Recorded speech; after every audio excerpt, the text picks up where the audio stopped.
Hello guys, मैं इरफान शेख। पिछली video में हमने एडजस्टमेंट लेयर से और कुछ इफेक्ट्स को यूज़ करके हमने एक जूम आउट ट्रांजिशन बनाया था।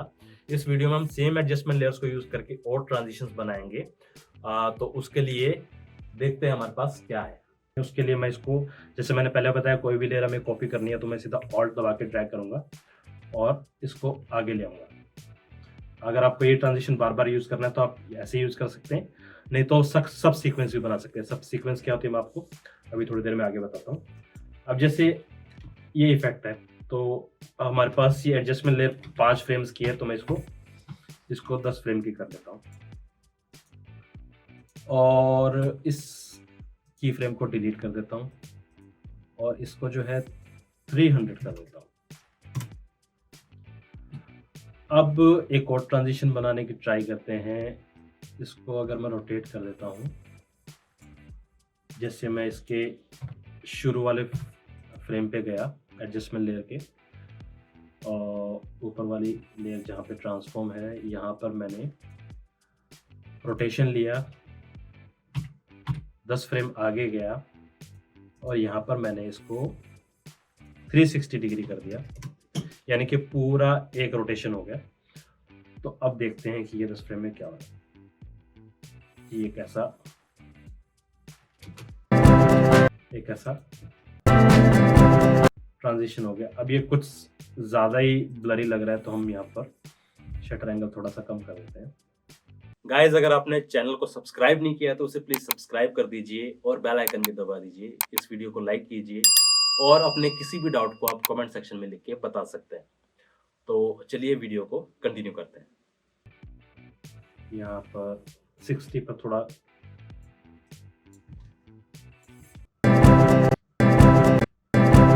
पे थोड़ा सा स्मूथ लग रहा है। दूसरा हम की फ्रेम्स को भी जो है बेजियर कर देते हैं।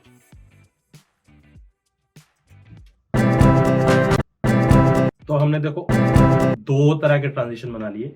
इसके अलावा हमारे पास और ऑप्शन है, जैसे मैं एक बार और आगे ले जाता हूं, इनको ऑल्ट शिफ्ट और बैकवर्ड करूंगा तो ये 5 फ्रेम पीछे खिसक जाएंगे। एक और शॉर्टकट भी की बता रहा हूँ, ऑल्ट और फॉरवर्ड की जो भी सेलेक्टेड आइटम है वो लेयर आगे, एक फ्रेम आगे एक फ्रेम पीछे। अगर शिफ्ट के साथ करोगे तो 5 फ्रेम आगे और 5 फ्रेम पीछे। तो अब यहाँ पर आके ये रोटेशन, एक्चुअली ये वाला इफेक्ट एक बार यहाँ ट्राई करते हैं, क्योंकि यहाँ पर एक कार्ट व्हील कर रही है लड़की। तो इसको मैं यहाँ ट्राई करते हैं, क्योंकि यहाँ ये और ज़्यादा अच्छा लगेगा। यहाँ लेके आए हम लोग और इसको ऑल्ट शिफ्ट और फॉरवर्ड किया तो 5 फ्रेम आगे आ गया, लेकिन ये अपना कार्ट व्हील दूसरी तरफ कर रही है। तो एक काम करते हैं, इसको ये जो 360 डिग्री है रोटेशन जो है, इसको मैं नेगेटिव साइड में करके देखता हूँ।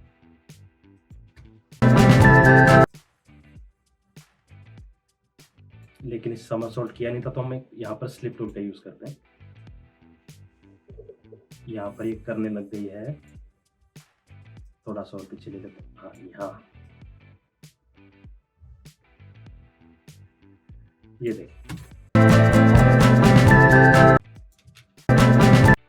थोड़ा सा आगे कर देते हैं।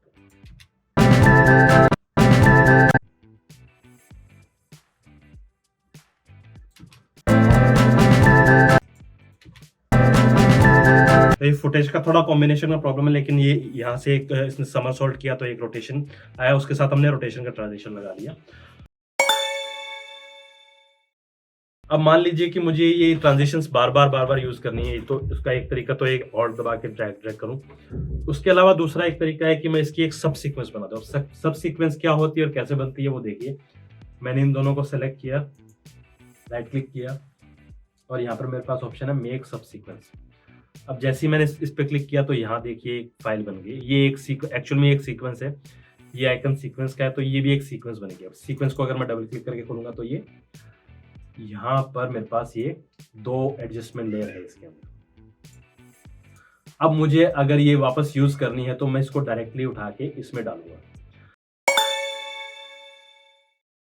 अब हमने एक टाइमलाइन में एक पीछे एक ऑप्शन स्किप किया था, ये वाला insert and overwrite nested sequence. तो अगर मैं इसको डायरेक्टली उठा के यहाँ डालता हूँ तो ये 2 लेयर वैसी की वैसी उठ के हमारे पास आ जाती है। अब अगर मैं इस ऑप्शन को ऑन कर देता हूँ, इसका टॉगल अगर ऑन कर देता हूँ, तो ये लेयर कुछ इस तरीके से आएगी। एक सिंगल लेयर बन के आएगी, एक ऑडियो की और वीडियो की। क्योंकि एडजस्टमेंट लेयर नहीं है तो हमारे पास काम में भी नहीं आएगी। तो इसका यूज अलग अलग जगह पे अलग अलग होता है। अब नेस्टेड सीक्वेंस क्या होती है, सब सीक्वेंस क्या होती है, दोनों में कोई खास फर्क नहीं है। सब सीक्वेंस हम इसलिए बनाते हैं क्योंकि वो हमें बार बार यूज करनी है, जैसे कि हियर ट्रांजिशन की। और सीक्वेंस जैसे हमारे पास बहुत ज्यादा लेयर्स हमारी टाइमलाइन में होगी, हमें उसको छोटा करना है या हमको मल्टीकैम यूज करना है। मल्टीकैम हम इसी कोर्स में आगे और कवर करेंगे, तो उसमें हम नेस्टेड सीक्वेंस का यूज करते हैं, तो वो हम आगे करेंगे। फिलहाल हमने एक सब सीक्वेंस क्या होती है वो देखी है। उसके अलावा हमारे पास ट्रांजिशंस की जब हम बात कर रहे थे तो हमारे पास और भी ऑप्शंस थे। हमने खाली रोटेशन और स्केल को कवर किया था। हम पोजीशन से भी ट्रांजिशन बना सकते हैं। हमारे पास और भी ऑप्शन है, जैसे कि ये इसको मैं ये डिलीट करके बताता हूँ आपको, इसको 0 कर देता हूँ। जैसे कि स्क्यू, आप इस तरह के ट्रांजिशन भी बना सकते हो। यहाँ मैंने की फ्रेम लगाया, यहाँ आके ये की फ्रेम यहाँ दे दिया, यहाँ इसको वापस रीसेट कर दिया, आखिर में गया,